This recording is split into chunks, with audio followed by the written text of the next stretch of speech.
참으로 좋으신 하나님 아버지, 이렇게 아름다운 날입니다. 그래서 예배하신 귀한 날인 줄 믿습니다. 아버지 하나님, 먹든지 마시든지 무엇을 하든지 주께 영광을 돌리라고 하였습니다. 아버지 귀한 말씀도 태어날 때에 성령께서 함께 하시고 전하는 이나 듣는 이나 큰 은혜 받게 하여 주시옵소서. 감사하는 예수님 이름으로 기도하옵나이다. 지난 시간에는 그 요한계시록에 이기는 자가 되라 이런 말씀을 전했습니다. 요한에게 예수님께서 이렇게 계시를 주신 거죠. 그러면서 1장에 요한계시록 1장에 예수님 모습이 나타나셨습니다. 그러면서 2장 3장에 에서버드 사빌라 7교회에 편지를 전하라. 그러면서 이기는 자가 되라 라고 말씀하십니다. 4장과 5장은 또 너무 엄청난 장이죠. 하나님 그 보좌, 하나님 그 하늘의 그 예배 이런 모습을 보여주십니다. 하나님 보좌에 그 스랍 천사들이 영원토록 거룩하다 거룩하다 거룩하다 찬송을 계속 경배를 올려드리는 그런 모습, 이사야도 봤어요. 에스겔도 봤어요. 네. 그리고 바울도 3000층에 가서 봤는데 가히 사람의 말로 표현할 수 없는 그런 하나님의 놀라운 차원의 그 영광을 본 거죠. 근데 요한도 이 모습을 봤습니다. 4장과 5장에. 예. 그러면서 이제 7인을 이제 떼게 됩니다. 하나님께서 보좌에 앉으시니 오른손에 두루마리가 있어요. 근데 아무도 뗄 자격이 없어. 그래서 눈물을 흘리고 내가 크게 울었더니 이렇게 얘기가 있는데 그것을 떼기에 합당한 자가 누구냐? 다윗의 뿌리가 이었으니 그 두루마리와 그 7인을 떼시리라. 누구예요? 어린 양 예수님이십니다. 그러면서 6장에 이제 7인을 떼기 시작합니다. 흰 말이 있는데 그 탄자가 활을 가지고 면류관을 받고 나가서 이기고 또 이기려고 하더라. 네. 이 부분은 흰 말을 타고 활을 가졌어요. 네. 이거는 예수님이 아니에요. 예수님은 어디에 있냐면은 19장에 진짜 예수님의 모습이 19장에 나옵니다. 그 백마를 탄 자, 충신과 진실이라. 그가 공의로 심판하며 싸우더라. 그 눈은 불꽃 같고 머리에 많은 관이 있고 또 그 이름 쓴 것 하나가 있으니 자기밖에 아는 자가 없다. 피 뿌린 옷을 입었어요. 그리고 그 입에서 예리한 검이 나오는 그 예수님이십니다. 여기가 진짜 예수님이에요. 근데 여기 6장의 2절에는 활을 가졌대. 예수님은 말씀의 검으로 승리하는데 여기는 비슷하게 흉내내는 거잖아요. 적그리스도가 이렇게 따라쟁이잖아요. 사단들은 흰 말을 탔는데 활을 가졌어. 근데 이기고 또 이기려고 하더라. 그런 모습을 보여주고 있습니다. 둘째 이는 이제 또 붉은 말이 나오는데 여기는 뭐예요? 화평을 제하여 버린다. 그러니까 서로 분쟁이 있는 거예요. 전쟁이 일어나는 거죠. 전쟁. 이것은 이제 역사적인 것도 있지만 우리 개인적인 표현도 있습니다. 우리가 예수님을 믿으면 이 사단이 장악한 이 세상이기 때문에 가만히 두질 않아요. 분쟁이 발생을 해요. 예수님이 오실 때 불을 던지러 왔노라 그랬잖아요. 그렇죠? 성령의 불. 예수님을 믿으면 성령님께서 우리 안에 함께 하시죠. 그러면서 이제 불이 이제 계속 활을 타야 돼. 우리가 한 명 있으면 불이 꺼져. 장작개비가. 근데 장작개비가 여러 개 붙어야 돼. 그럼 불이 활을 타죠. 오늘 여기 오신 분들도 계속적으로 불이 지속적으로 타게 될 줄 믿습니다.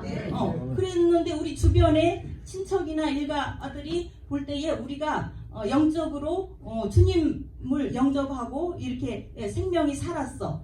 그러니까 이제 가만두질 않는 거예요. 분쟁이 일어나요. 시어머니와 며느리가 또 아들과 또 아버지가 이 집안 식구들끼리도 분쟁이 있어. 너 교회를 왜 가니? 예수는 믿어서 뭐하니? 돈이 나오냐? 이러면서 가지 마라 막 핍박을 하죠. 근데 이제 우리는 어떻게 해야 돼요? 일단 믿었으면 끝까지 가야 되는 거예요. 주님을 믿고 보지 않는 자가 복되도다.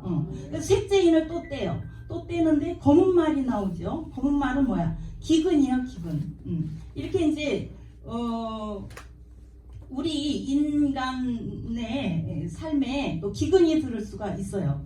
재앙이죠, 재앙. 막 사업이 망하든지 뭐가 돼가지고 돈이 없어져. 먹을 게 막 통장에 잔고가 없어져. 이런 기근이 나오게도 됩니다. 그 다음에 넷째인을 떼있을 때 넷째인은 뭐냐면은 적황생말, 이거는 전염병, 질병, 코로나 이런 것식으로 질병이 오게 돼요. 이 사망이 오고 음부가 그 뒤를 따르더라. 그러면서 검과 이제 검은 뭐야? 전쟁, 싸움, 흉년, 기근 들어요. 막 그 다음 사망, 땅의 짐승 뭐 이런 게 오는 거예요. 그랬는데 이제 7장에는 보니까 이제 오늘 말씀이죠. 근데 오늘 말씀에 우리의 영원한 목자 되신 어린 양이 이 부분에 우리한테 말씀을 해주고 계시는 겁니다. 여기는 큰 환란에서 나와 어린 양의 보좌 앞에서 흰 옷을 입고 찬양하는 성도들의 모습과 하나님의 영원한 위로를 묘사하고 있습니다. 이 큰 환란, 우리한테 큰 환란이 오는 거예요. 인생에 지금 현재 큰 환란을 받는 사람도 있고 또 이제 역사적으로 이제 환란 시대가 온다 그런 겁니다. 은혜 시대가 끝나고 교회 시대가 끝나고 이제 대환란이 온다. 지금 뭐 모든 재앙이 지금 징조가 다 지금 발생하고 있죠. 네. 그러나 우리 믿는 사람들은 하나님의 보호하심을 받는 줄 믿습니다. 성경에서 예수님은 하나님의 어린 양으로 우리의 죄를 대신 짊어지셨습니다. 요한복음 1장 29절 말씀. 그런데 이 본문에서는 그 어린 양이 목자가 되어서 우리를 인도하신다고 합니다. 네. 이는 예수님께서 단순히 우리를 구원하기 위해서 십자가에 죽으신 그 희생으로 끝난 게 아닙니다. 이 십자가에서 죽으셨어, 부활하셨어, 승천하셨어. 그게 아니고 그것뿐만 아니라 우리의 삶 전체를 책임지고 돌보시는 분이다. 이것을 의미합니다. 목자의 사명은 뭡니까? 목자, 이 그림에도 많이 나와 있죠. 달력이라든지 양을 보호합니다. 인도하는 역할을 합니다. 어린 양 예수님은 우리가 이 세상을 살아가는 동안에 늘 보호하시고 눈동자와 같이 우리를 지켜주십니다. 영원한 생명의 길로 우리를 인도하시는 참된 목자이신 줄 믿습니다. 로마서 6장 23절에 보면 죄의 삭은 사망이다. 우리는 다 죄인이잖아요.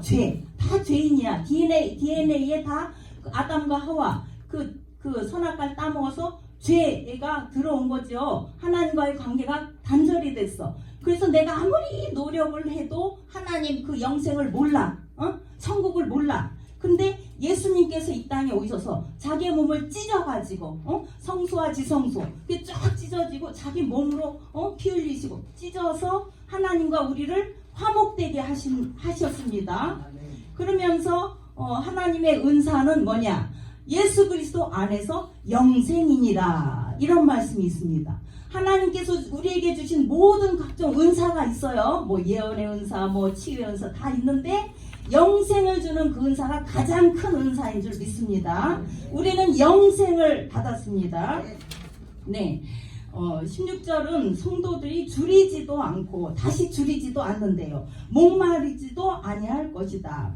이 세상에서는 결핍이 있을 수 있죠. 아까 말한 대로 그 인을 떼면서 우리가 기근도 당하고 또 질병도 오고 막 뒤집어지는 이런 고통이 있어요. 육체적으로 또 영적으로 결핍을 경험합니다. 그 삶의 어려움과 가난과 고독과 갈증은 우리를 지치게 합니다. 하지만 어린 양 예수님께서 우리에게 주시는 그 은혜는 우리를 영원히 만족시키는 은혜입니다. 네. 예수님은 요한복음 6장에서 나는 생명의 떡이다 라고 말씀하십니다. 예수님을 믿는 자는 결코 줄이지 않을 것이다 라고 약속하셨습니다. 요한복음 4장에는 내가 주는 물을 마시는 자는 영원히 목마르지 아니하리라 라고 말씀하셨습니다. 이렇게 어린 양께서 인도하시는 하나님 나라에서는 더 이상 결핍이나 부족함이 없을 것입니다. 하나님께서는 우리의 모든 필요를 채우시고 또 완전한 만족을 주십니다.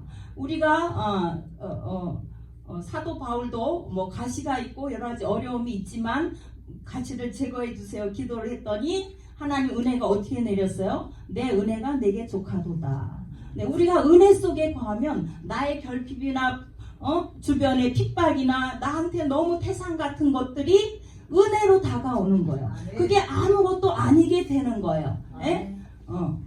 큰 산이 그걸 뛰어넘을 수 있도록 아니면 그것이 제거되도록 여러 가지 방법으로 하나님은 우리한테 만족을 주십니다.